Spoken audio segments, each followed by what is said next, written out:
Hey everybody, it's Casey right here on Wall to Wall Country on Penn's Peak Radio on this Wednesday. Or maybe it's a Sunday if you're hanging out with the repeat version of the show. And as always, we aim to get talented people coming in on the show in the second hour. And we're very honored and pleased and humbled to have on board today a gentleman who is an artist in multiple facets of the word, singer, a songwriter, author, painter, and a veteran, and thank you for your service, by the way, for that one. Thank you. And just an all-around guy who's doing some amazing things in the music industry and has been doing it for a long time, all because of one little song that you guys might know about, but we're going to get to that in a minute. Please make welcome to the show Mr. Ronnie McDowell. Hello, Ronnie. How are you? Well, Casey, I'm live and in color, and I'm doing great in Hendersonville, Tennessee. Nice. I'm so glad that you had the opportunity to call today. And I know you guys are always so busy, but I appreciate taking a few minutes for my show this afternoon. And I know my listening audience is going to love hearing about you and what you have going on. But a real quick reminder about something that I read that I thought was really, really interesting. You kind of got into the music industry in an interesting way of one particular song. And I don't know, maybe a couple people have heard it. You want to tell us a little bit about how all that got started for you? Yeah, I was writing songs when I got out of Vietnam in 72, and I was writing songs for a long, long time, and all of a sudden, 5 years had passed, and one day I'm driving down the road in my Camaro, turned the radio on. It was August the 16th, as a matter of fact, 1977, and the DJ said, "It's official, Elvis Presley has passed away." Well, I didn't believe it, so I turned it to another station, another, and they were all saying it. And these words, me being a songwriter, just started flowing out. I was barely 6 years old when I first heard him sing, and somehow I knew from that moment on it'd be a lifetime thing. Well, 2 days later, went in and recorded it.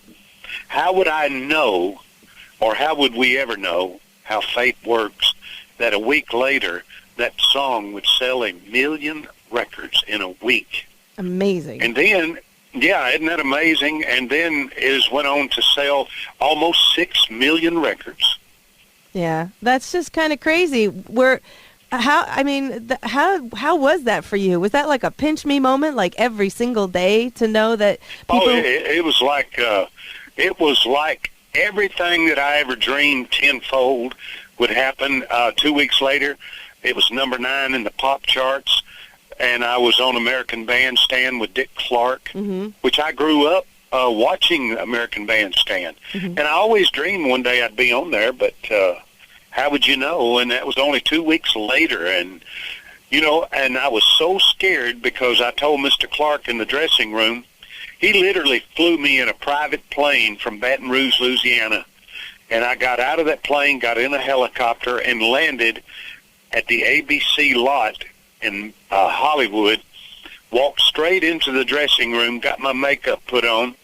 He walked in, and I said, "Mr. Clark, I'm so glad that y'all pantomime. I've been watching your show since 57 when I was a little boy." And he said, "Ronnie, we don't do that anymore. You got to sing it live." Well, my heart froze, and I went, "Oh, my God, I don't even hardly know this song." You know what, Casey? If you Google me singing that on American Bandstand, The King Is Gone, I look like I was in total control, and I never missed a syllable. Nice. So I think Elvis was hanging out with me. So that's pretty amazing. I mean, a lot of people struggle at the very beginning of their career, and they got to jump through hoops and this and that and the other thing. And you kind of set a pretty high bar for yourself right from the get-go. Were you nervous about where to go from there? Well, I'll be totally honest with you. I did the song. I didn't want to do it at first when we recorded it, but a friend of mine, Lee Morgan, that helped me write the song, finish it out, he said, "Ronnie, I've seen you do a show, and when you sing an Elvis song, you do it like Elvis." And I said, "Yeah, but Lee, when I do Johnny Cash, I do it like Johnny Cash or Marty Robbins or Louis Armstrong or whomever. I just try to emulate their voices." And he said, "Well, do it like Elvis." I said, man, I don't want to do it like Elvis. I want to sing it like me. And he said, if you do it like Elvis, it will affect people more.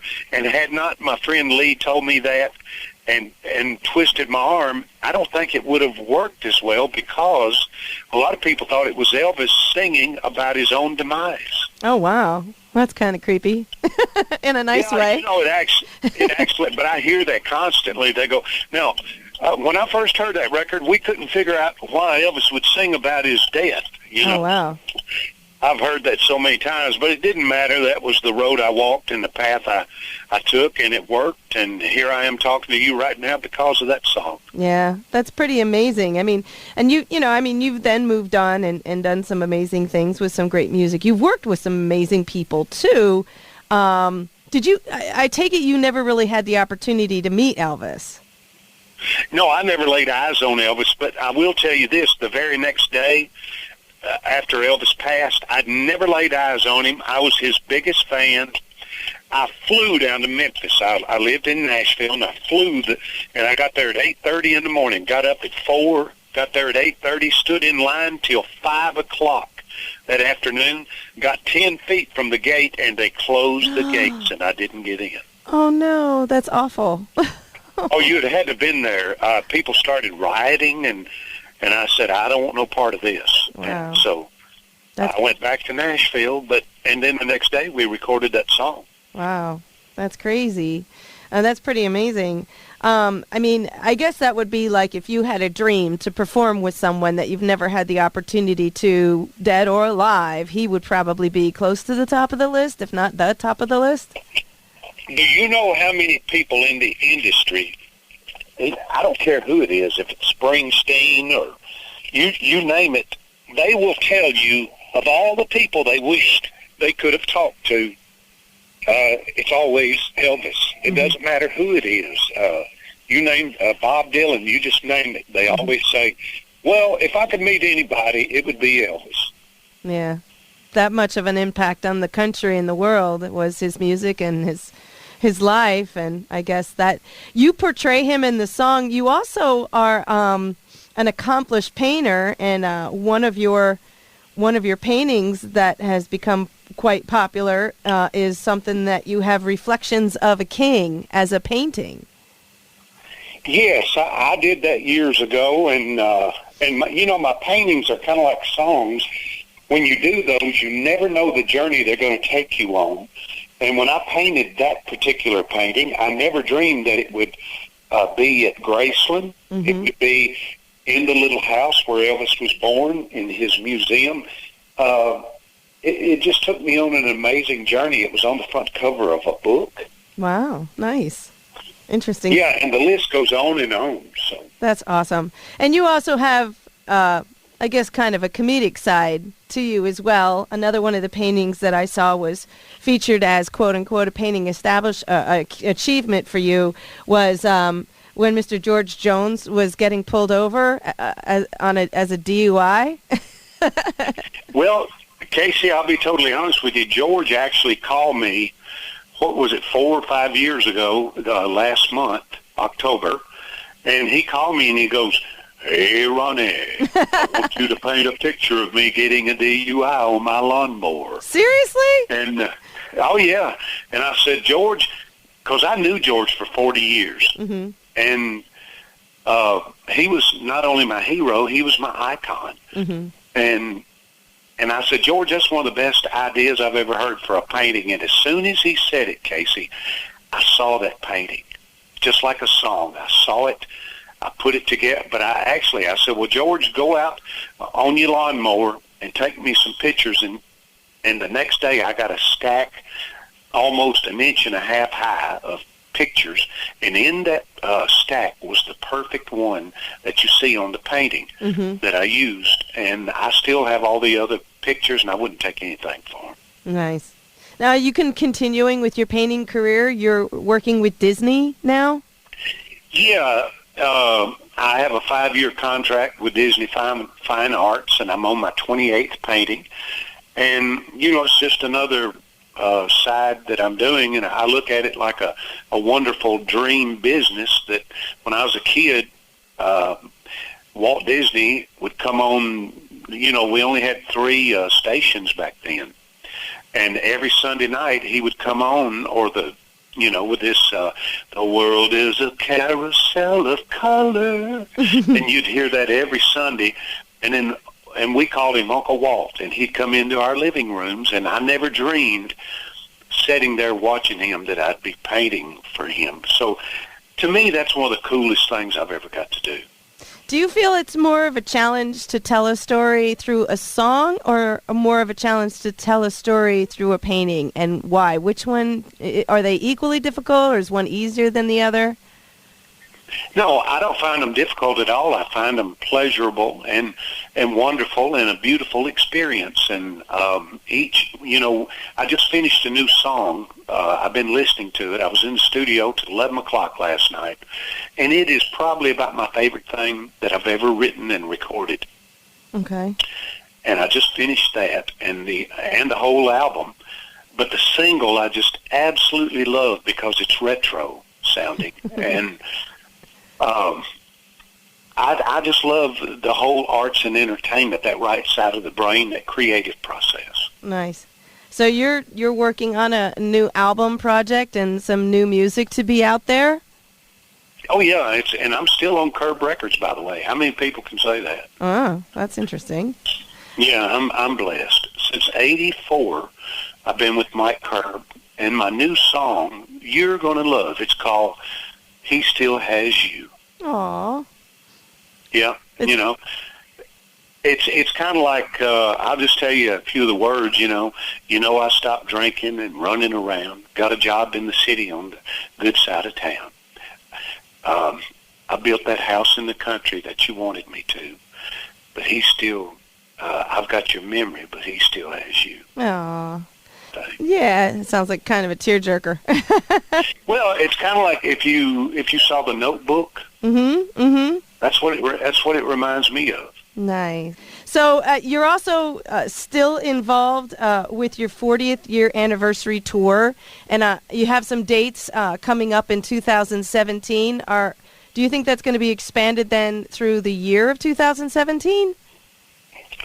Yeah, I honestly think it'll last the whole year and probably into the next. That's awesome. You're so busy. I don't know how you find time to do everything that you're doing with your painting work and your singing and your songwriting and your performing, and it sounds amazing. You have an amazing life going on there.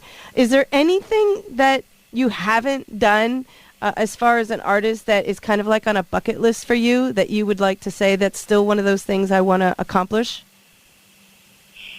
Casey, I've been the most blessed person on the planet, and I'll tell you why. Because I have done everything I've ever wanted to do. Not to say that I don't want to keep creating new paintings and new music, because, it's where my heart is since I first heard Hank Williams in 1954. Wow. And so I'm always going to write songs. I write songs for other people, too. I've written songs for everybody and his uncle. A lot of people don't know that about me, but I have. George Strait makes me a lot of money, so thank you, George. So I've just been blessed. That's pretty amazing. So let me ask you this. There's got to be a difference in the way you interact with your fans from, dating back to some of the years that you're talking about when computers, much less social media, was even a part of getting your music out there and such. Are you getting into the new technologies? Are you into the social medias? Oh yeah, I really and honestly don't do it myself. My kids do it. They take care of all that, and I email and I do all that stuff, but I really don't take care of Facebook and all that. I let them do that. Okay. And do you find the connection is still there on a face-to-face level when you're out performing with your friends or for your fans? I do, and I do think that Facebook and Twitter and all that is an unbelievable, valuable tool in today's world. Mm-hmm. It can be used for the most unbelievable good, but it also reminds me of an Andy Griffith episode I saw where those old women were sitting there with the headphones on and rolling the phone. Did you hear what so-and-so did? So it reminds me of a modern form of gossip, too. But I just know that it can be an unbelievable tool. And it's not the future, it's today. Right. Yeah. I mean, it truly is. I mean, more and more things are happening faster in the world because of the connectivity that we have today. Good, bad, or indifferent, I guess. Right. So, you know, but... I mean, whatever happens in the world, you hear it instantly now. Yeah. Do you long for the older days, or are you comfortable in today's society with things happening that fast? Or do you miss the old days where it was a little slower? Well, I'll be honest with you. The greatest decade, in my opinion, were the 50s. You know, I lived there. I was a little boy, but I still remember what a gentle decade that was. It was just so laid back and gentle, and I never will forget. Like this new song, "He Still Has You." It sounds like 1962, but it is so refreshing and so fresh, and that's why I like it. It sounds retro, but yet it sounds today. Nice. But my heart just loves that kind of that feel and that attitude. Not to say that I don't like some of the stuff that's out right now. I'm the world's biggest Bruno Mars fan. I think Bruno Mars is the most talented kid on the planet. I think Bruno Mars and Michael Bublé, and God bless Michael Bublé, his little 3-year-old son was just diagnosed with cancer, and I know he's devastated, and I'm devastated for him. But I think Michael Bublé, Bruno Mars, and Colby Calais are 3 of the most talented people that I've ever seen or heard. That's pretty amazing. I don't hear that very often, so that's pretty amazing. I don't really hear that so much. I hear more the opposite. A lot of today's music sounding together and not as independent as it used to be. But it's if you had words of advice for, say, a new artist that was going to be up and coming, what do you think would be your best piece of advice you could give, no matter what genre they are? But if somebody came to you and said, hey, Mr. McDowell, what words of advice can you give me if I want to get into the music industry and I want to be an artist? What do you think you'd be able to tell them that would help them in the best?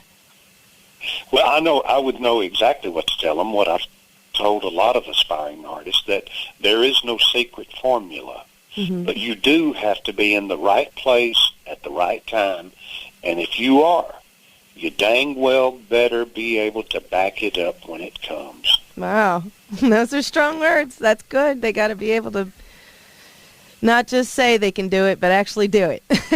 That's right. Nice. That's it to me. Well, I know you're a busy man, and I don't want to hold you too much longer. I just wanted to say thank you so much for your time, Mr. McDowell, and all your fans here. Hey, Mr. McDowell is Daddy. Just call me Ronnie. Okay. I know my fans are going to love hearing from you, and they're going to look forward to that new music and see if they can find it out there. And, of course, your single that you're going to be releasing or have released, He Still Has You, and your new album. Other than the album, anything else your fans can be looking forward to? Well, I'm always going to be recording new music and writing songs for other people and myself. Okay. So I'm just constantly being creative, and I'm never going to stop that till my toes turn up. And people can find everything about you at RonnieMcDowell.com. Is that the best place, or is the social media better? Okay. That's it, and they can purchase my new book, my autobiography, at RonnieMcDowellBook.com or on Amazon. Awesome.